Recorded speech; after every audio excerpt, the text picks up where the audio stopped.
今日早起，咱先赶紧来关心，昨昏下晡伫咧新北市三甲北大国小外口发生严重的车祸。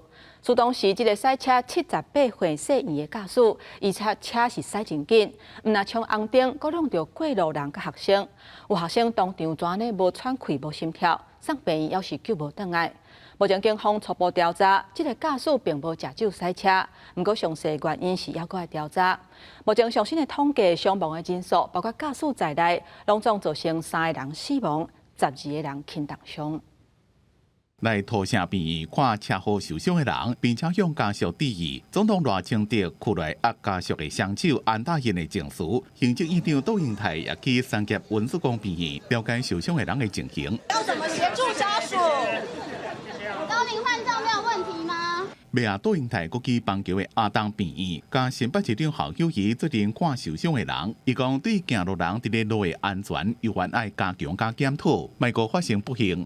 我们还有不尽如意的地方，还是安全体系之外，我们还要加强更多的安全的照顾，才能避免这样的事情发生。昨下昼4点多，正行方向大红灯，行路人要过车路，因有一台轿车速度正紧冲过来，车身弄到乌多摆车壳脆片也甲规死过，过去弄到规阵要过车路的人。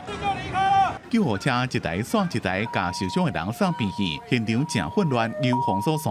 当下来真的很严重，我不知道先救哪一个。